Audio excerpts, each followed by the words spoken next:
Title: Inheritance, Lies, and Shock. What the Mother Hid. My name is Joanna. I never thought I'd be telling this story. Not because I can't, but because I never wanted to. But sometimes, the silence becomes heavier than the truth, and holding it in begins to eat away at you from the inside. 2 years ago, my husband Daniel died of a sudden heart attack in his sleep. We had just come back from a short trip to the coast, something we did once a year to escape everything. I remember the way the wind felt in my hair, the way he laughed at his own bad jokes, the way he held my hand like he was still in love. After all these years, then he was gone. Just like that, the pain was unbearable. But grief is strange. It's private and loud at the same time.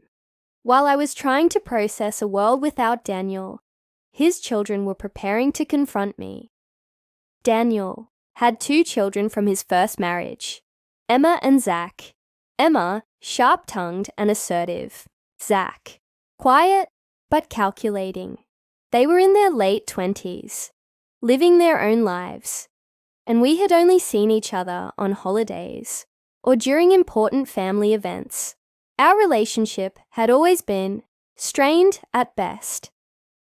When I married Daniel, I never tried to replace their mother. I knew better, but I did try to be kind. I sent birthday cards. I remembered their graduation dates. I even gave Emma advice about a publishing internship once. But there was always a wall between us. Not hatred, just absence. A kind of polite coldness that made real warmth impossible. After Daniel died, things fell apart quickly.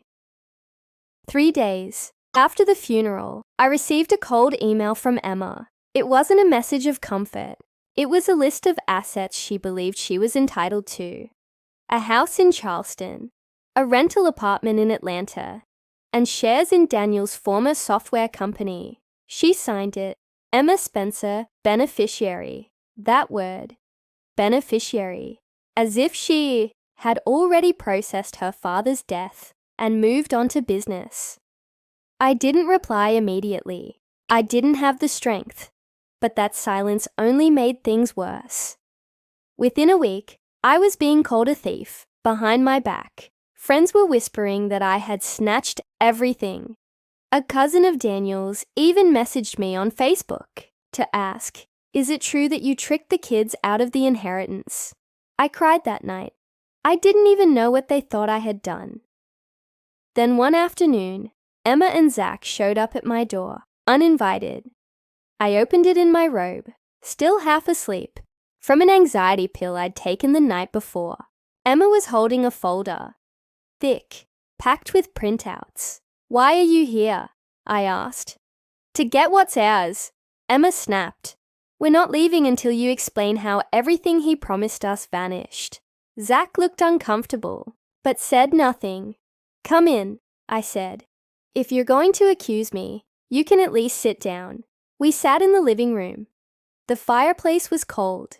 The walls felt suddenly unfamiliar, like I no longer belonged in my own home. Emma opened the folder. "This is the will Dad made in 2016. He said we'd each get property. You've sold the house in Charleston. Where's that money?" I paused. Then I said the thing I never wanted to say. "You need to ask your mother." That shut her up. "What does Mom have to do with this?" Zack asked, finally speaking. "Everything," I said quietly.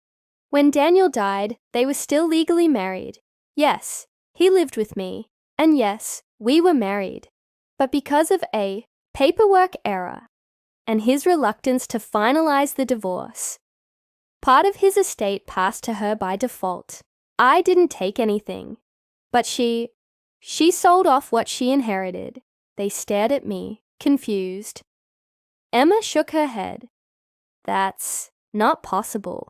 Have you talked to her?" I asked. Silence. Then, as if reality began to crack through, they stood and left. I didn't know if I'd see them again, but I did. 3 days later, they came back. Their mother had confessed. She had inherited nearly half of Daniel's assets, legally, because his divorce paperwork had never been completed. She'd sold the Charleston house and liquidated the shares. Then she invested the money with a man she met online, who promised to triple her funds in 6 months. It was all a scam. Now she had nothing but her apartment and a sea of debt. When Emma told me, her eyes were bloodshot. "Why didn't you just tell us?" "Because it wasn't my place," I said. "Because I thought protecting her, and protecting Daniel's name, was the right thing. I thought maybe, just maybe, you'd give me the benefit of the doubt." Emma sat down, defeated. Zack looked lost. "I loved your father," I whispered. "I still do. I didn't marry him for money. If you knew half of what we paid in medical bills these past 2 years, you'd understand how little was left." That was the moment the anger started to fade. In the months that followed, Zack reached out more. He apologized. We met for coffee a few times. Emma stayed distant, but I could tell the hatred was gone, replaced by something else. Maybe guilt, maybe shame. 2 years have passed since Daniel died. I still sleep on the same side of the bed. I still keep his book on the nightstand, even though I can't bring myself to read it.